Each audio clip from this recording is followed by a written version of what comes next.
चलिए प्यारे विद्यार्थियों, सर्किल पॉइंट यूट्यूब चैनल पर मैं एम चक्रवर्ती आप सभी विद्यार्थियों का स्वागत करता हूं।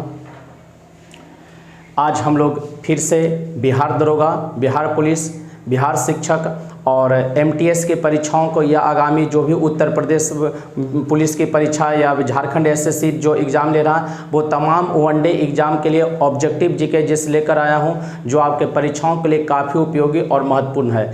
तो आप इसे ज़रूर याद करें और प्रॉपर देखेंगे। वैसे प्रश्न जो 20 ऑब्जेक्टिव प्रश्न में से जो प्रश्न आप लोग को याद है वो प्रश्न को छाटते चले, और जो प्रश्न अगर याद नहीं है तो आप उसे नोट जरूर करते हुए चले और पेन और पेपर के साथ। और वीडियो को अगर आप लोग पसंद कर रहे हो तो लाइक जरूर कर लें और शेयर जरूर करें। तो चलिए बढ़ते हैं। आज का पहला सवाल हम लोग देखते हैं ऑब्जेक्टिव जीके जिस के लिए, जो कि सभी परीक्षाओं के लिए काफ़ी महत्वपूर्ण रखता है। तो देखेंगे पहला सवाल क्या है। जलवायु परिवर्तन प्रदर्शन सूचकांक 2023 में भारत का कौन सा रैंक है। ध्यान देंगे बच्चों, जलवायु परिवर्तन प्रदर्शन सूचकांक 2023 में भारत का रैंक आपसे पूछ रहा है, तो भारत का रैंक क्या है? 8वां। भारत का रैंक कौन सा होगा? 8वां रैंक होगा। अगला, गौतम बुद्ध के जीवन काल के दौरान कितने महाजनपद अस्तित्व में थे। महाजनपद के बारे में पूछा महात्मा बुद्ध के समय में, तो महात्मा बुद्ध के समय में जो महाजनपद अस्तित्व में थे वो 16 महाजनपद थे। कितने महाजनपद? 16। और जिसकी चर्चा अगुंतर निकाय में मिलती है। कहाँ इसकी चर्चा मिलती है? अगुंतर निकाय में। फिर से ध्यान दीजिएगा, महात्मा बुद्ध से कुछ संबंधित क्वेश्चन आप याद रखिएगा। कहेगा कि महात्मा बुद्ध को ज्ञान की प्राप्ति कहाँ हुआ, तो आप जानते हैं सभी गया में। कहाँ? बोध गया। और बोध गया को ज्ञान और मोक्ष का भूमि कहा जाता है। किस वृक्ष के नीचे हुआ है? तो पीपल वृक्ष के नीचे। नदी पूछ देगा तो रिजुपालिका नदी या निरंजना या फल्गु नदी, निरंजना या फल्गु नदी के किनारे इनको ज्ञान का प्राप्ति हुआ था महात्मा बुद्ध का। कहेगा महात्मा बुद्ध के प्रथम गुरु कौन बने थे? तो अलार कलाम। जब ये 29 वर्ष की अवस्था में गृह त्याग करते हैं, महात्मा बुद्ध जब 29 वर्ष की अवस्था में गृह त्याग करते हैं तब बौद्ध धर्म में उसे महाभिनिष्क्रमण कहा गया है। कहेगा कि महात्मा बुद्ध के गृह त्याग को बौद्ध धर्म में क्या कहा गया? महाभिनिष्क्रमण। कितने वर्ष की अवस्था में? 29 वर्ष की अवस्था में। तो जब वो ज्ञान की तलाश में निकलते हैं तो प्रथम गुरु कौन बने? अलार कलाम, जिससे उन्होंने सांख्य दर्शन का शिक्षा लिया। सांख्य दर्शन का शिक्षा लिया, ठीक है। दूसरे गुरु बनते हैं रुद्रक रामपुत्र। रुद्रक रामपुत्र इस तरीके से लगभग 6 वर्षों की तपस्या करते हैं महात्मा बुद्ध, और इनको 6ठे साल में ज्ञान का बोध होता है बोध गया में, ठीक है। और ज्ञान प्राप्ति के बाद ये जो पहला उपदेश देते हैं वो सारनाथ में देते हैं। कहाँ देते हैं? सारनाथ में, जो कि उत्तर प्रदेश में है। और सबसे अधिक उपदेश भी उत्तर प्रदेश में देते हैं। कौशल प्रदेश की राजधानी श्रावस्ती में कुल 22 प्रवास किए थे। 22 प्रवास या उसी को उपदेश कहा जाता है।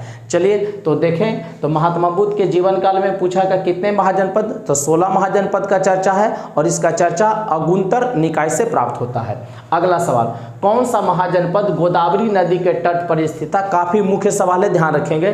कौन सा महाजनपद गोदावरी नदी के तट पर था? तो असमक। कौन सा? असमक था, जो गोदावरी नदी के तट पर था। अगला ध्यान देंगे प्यारे बच्चों, औरंगजेब की मृत्यु के बाद हिंदुओं पर से जजिया कर किसने हटा दिया था? औरंगजेब का जब मृत्यु हुआ तो जजिया कर कौन हटाया? जहांदर शाह ने। किसने हटा दिया था? जहांदर शाह। औरंगजेब की मृत्यु के बाद जो जजिया कर हटाया वो कौन हटाया? जहांदर शाह ने।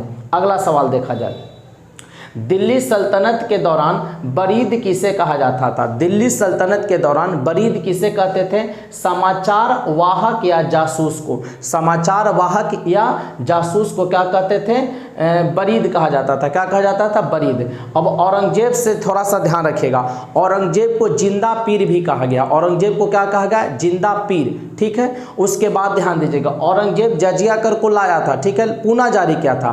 तब पूछेगा कि औरंगजेब के पहले कौन सा मुगल है जो जजिया कर को बंद करवाया था? तो अकबर बंद करवाया। कौन बंद करवाया?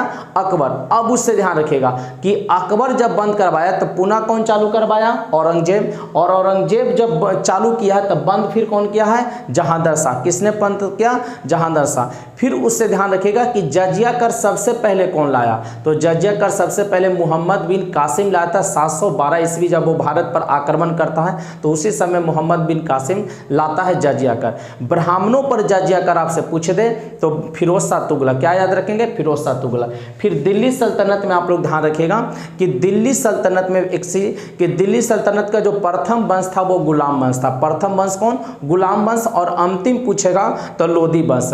और दिल्ली सल्तनत पर 5 वंशों ने शासन किया। कितने वंशों ने? 5 वंशों। तो देखेंगे इससे कुछ क्वेश्चन भी आप लोग का रिवीजन हो जाता है, तो उसको रिवाइज भी आप करते चलेंगे। एग्जाम में अगर प्रश्न पूछेगा तो इसी सारे टॉपिक से पूछने वाला है आपको, तो बस रिवीजन आप जरूर करते रहें, क्योंकि जितना ज़्यादा पढ़ना जरूरी है उससे कई ज़्यादा गुना आपको जरूरी है रिवीजन करना। क्योंकि पढ़ते हुए अगर पीछे आप रिवीजन नहीं करेंगे तो आप भूलते हुए चले जाते हैं। आप बार बार प्रश्न भी पूछते हैं कि सर पढ़ा जाता है तो फिर भूल क्यों जाते हैं, तो उसका कारण यही है कि आप रेगुलर उसका नियमित अभ्यास नहीं करते हैं। नियमित अभ्यास कीजिए, सफलता जरूर आपकी हाथ लगेगी।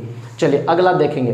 भारत में पृथक निर्वाचन पद्धति अथवा सांप्रदायिक निर्वाचन पद्धति का शुरुआत कब हुआ था? भारत में पृथक निर्वाचन पूछ रहा है या उसी को सांप्रदायिक निर्वाचन पद्धति का शुरुआत कब हुआ?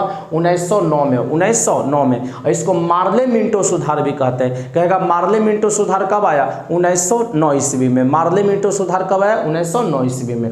अगला क्वेश्चन, सविनय अवज्ञा आंदोलन के समय भारत का वायसराय कौन था? तो सविनय अवज्ञा आंदोलन के समय जो भारत का वायसराय था वो कौन था? लॉर्ड इरविन था। Lord Irwin. अब सविनय अवज्ञा आंदोलन ध्यान दीजिएगा, ये आपका स्टार्ट हो जाता है 6 अप्रैल 1930 को। 6 अप्रैल 1930 को डांडी से गांधी जी के द्वारा सविनय अवज्ञा आंदोलन। 6 अप्रैल 1930 को डांडी से नमक आंदोलन भंग किए हैं 5 अप्रैल को, और 6 अप्रैल को वहीं से सविनय अवज्ञा आंदोलन का शुरुआत महात्मा गांधी करते हैं डांडी से, जो कि गुजरात में पड़ता है। अब सविनय अवज्ञा आंदोलन फिर से ध्यान दीजिएगा, 1930 में तो चालू हो गया, लेकिन उस समय कौन है आपका? लॉर्ड इरविन है। फिर सविनय अवज्ञा आंदोलन को बंद भी किया गया है, तो महात्मा गांधी और लॉर्ड इरविन के बीच में दिल्ली समझौता या गांधी इरविन समझौता 1931 ईस्वी में हुआ। कहेगा दिल्ली समझौता या गांधी और लॉर्ड इरविन समझौता कब होता है? 1931 में। इस समझौते के तहत गांधी जी दूसरे गोलमेज सम्मेलन में भाग लेने के लिए मान जाते हैं और लंदन चल जाते हैं, लेकिन वो हालांकि दूसरा गोलमेज सम्मेलन भी असफल रहा। गांधी जी वहां से नाराज होकर लौटते हैं। लेकिन आपसे कहेगा सविनय अवज्ञा आंदोलन को बंद क्यों किए थे गांधी जी? तो गांधी इरविन समझौता जो कि 1931 में हुआ था। कांग्रेस किस गोलमेज सम्मेलन में भाग लेता है? तो दूसरा गोलमेज सम्मेलन में। 3 गोलमेज सम्मेलन हुआ है, 1930, 31, 32, 3 गोलमेज सम्मेलन। तीनों गोलमेज सम्मेलन हुआ है लंदन में, और इस समय इंग्लैंड के प्रधानमंत्री पूछेगा रैमजे मैकडोनाल्ड। और तीनों गोलमेज सम्मेलन में भाग लेने वाले भारतीय पूछे तो डॉक्टर भीमराव अंबेडकर और तेज प्रताप सुप्रू थे। और कांग्रेस दूसरे गोलमेज सम्मेलन में भाग लेते हैं और गांधी जी उसके प्रतिनिधि बन के जाते हैं। तो चलिए बच्चों अगला सवाल देखा जाए, 8 नंबर आपके लिए। केंद्रीय सूचना आयोग की स्थापना कब की गई थी? चलिए प्यारे बच्चों, कह रहा है केंद्रीय सूचना आयोग का स्थापना कब हुआ? तो 2005 में। 2005 में। और 2005 में एक चीज़ और याद रखेंगे, आपका सूचना का अधिकार 12 अक्टूबर 2005 को सूचना का अधिकार भी आया था, और केंद्रीय सूचना आयोग की भी स्थापना 2005 में किया गया। राष्ट्रीय विकास परिषद की बैठक 1 वर्ष में कम से कम कितनी बार होनी चाहिए? तो 1 वर्ष में कम से कम कितनी बार? 2 बार होना चाहिए। कम से कम कितना बार होना चाहिए? 2 बार। किस पंचवर्षीय योजना का उद्देश्य समाजवादी समाज की स्थापना करना था? तो किस पंचवर्षीय योजना का जो उद्देश्य था तो वो दूसरा पंचवर्षीय योजना। कितना? कौन सा? दूसरी पंचवर्षीय योजना। कुल कितना पंचवर्षीय योजना चला? 12। और अभी वर्तमान में पंचवर्षीय योजना के स्थान पर क्या आ गया है? तो नीति आयोग आ गया है। चलिए अगला, राष्ट्रीय स्टॉक एक्सचेंज की स्थापना 1991 में हुआ। ठीक है, कह रहा राष्ट्रीय स्टॉक एक्सचेंज का स्थापना 1991 में किस समिति के अनुशंसा पर किया गया था? तो फेरवानी समिति। कौन समिति? फेरवानी समिति के अनुशंसा पर किया गया था। अगला सवाल देखा जाए बच्चों, पानी के अंदर हवा का एक बुलबुला किस तरह कार्य करता है? पानी के अंदर जो हवा का बुलबुला रहता है वो किस लेंस की भांति कार्य करेगा? तो किस लेंस की भांति कार्य करेगा? अवतल लेंस। कौन लेंस? अवतल लेंस। ठीक है, याद रखेंगे। अब ध्यान दीजिए, आपसे कह देगा कि दूरदृष्टि दोष में कौन से लेंस लगाएंगे? तो उत्तल लेंस। दूरदृष्टि दोष में कौन सा? उत्तल लेंस। और निकट दृष्टि दोष में अवतल लेंस। ठीक है, अगला देखा जाए, जल के प्रवाह की दर को मापा जाता है बेंचुरी मीटर से। जल के प्रवाह के दर को किससे मापिएगा? बेंचुरी मीटर से इसे मापा जाता है। अगला, अजलान शाह हॉकी टूर्नामेंट की मेजबानी कौन सा देश करता है? तो सबसे पहले ध्यान दीजिएगा, अजलान शाह जो ट्रॉफी होगा वो हॉकी से संबंधित होगा। किससे? हॉकी से। इसका मेजबानी कौन देश करेगा? तो मलेशिया करेगा। कौन करेगा? मलेशिया। एस शब्द किस खेल से संबंधित है? खेल से भी संबंधित देखेंगे आप, इसे प्रश्न रहता है कि कौन सा शब्द किस खेल से है, तो आपसे एस शब्द के बारे में पूछ रहा, तो ये लॉन टेनिस से। किससे? लॉन टेनिस से। अगला, रोवर्स कप का संबंध किस खेल से है? कौन सा कप? रोवर्स कप का संबंध किस खेल से है? तो फुटबॉल से। रोवर्स कप कौन खेल से संबंध रखेगा? फुटबॉल से। बच्चों ये सब ध्यान देते हुए चलेगा, कप शब्द ये सब आपको एग्जाम में खास करके जरूर आता है, और इतना कप है, इतना शब्द है कि आपको याद रखना मुश्किल है। तो एक एक दो दो अगर प्रतिदिन देखा जाए तो आपके दिमाग में यह फिट कर जाएगा, आप इसे जरूर समझें और याद रखिएगा। मेहनत के अलावा आपके पास कोई विकल्प नहीं है। वीडियो को पसंद कर रहे हैं तो लाइक जरूर करिएगा और शेयर भी अपने दोस्तों के भी जरूर करेंगे आप लोग। नागालैंड के पर्वत पर क्रमशः बंजर होते जा रहे हैं। नागालैंड के पर्वत क्रमशः बंजर होते हैं, जिसका प्रमुख कारण क्या है? तो झूम कृषि। नागालैंड का जो पर्वत है क्रमशः बंजर होता जा रहा है, उसका कारण क्या है? झूम कृषि। और झूम कृषि सबसे ज्यादा कहाँ है? तो नागालैंड में है।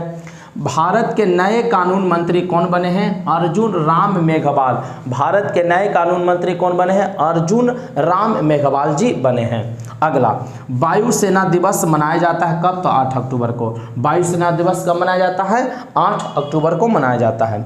अगला सवाल देखा जाए, भारत के पहले वैदिक थीम पार्क वेद वन पार्क का उद्घाटन कहाँ किया गया है? ध्यान देखिए, भारत के पहले वैदिक थीम पार्क, भारत के पहले वैदिक थीम पार्क वेद वन पार्क का उद्घाटन, वेद वन पार्क का उद्घाटन कहाँ किया गया है? तो नोएडा, जो कि उत्तर प्रदेश में है। नोएडा उत्तर प्रदेश में है। तो बच्चों 20 प्रश्नों का शानदार ऑब्जेक्टिव श्रृंखला मैं आज समाप्त करता हूं। तो मिलते हैं कल के क्लास में। आज आपका क्लास कैसा लगा कमेंट में जरूर बताएंगे। तो कल के क्लास में मिला जाए नए प्रश्नों के साथ, नए ऊर्जा के साथ, और आप अपने आप को ऊर्जावान रखिए, क्योंकि आपका सबसे बड़ा मोटिवेशन क्या है? आपके माँ, आपके पिता के सपनों को साकार करना, यही आपका सबसे बड़ा मोटिवेशन है। उनके आंखों में जो आंसू होंगे आपकी सफलता के, वो आंसू काफ़ी महत्वपूर्ण होंगे। तो चलिए अपने माता पिता के, ठीक है ना, दायित्व को पूरा करते हुए एक नौकरी आपको जरूर लेना है। और मिलते हैं कल के क्लास में, तब तक के लिए जय हिंद, जय भारत, बेस्ट ऑफ लक।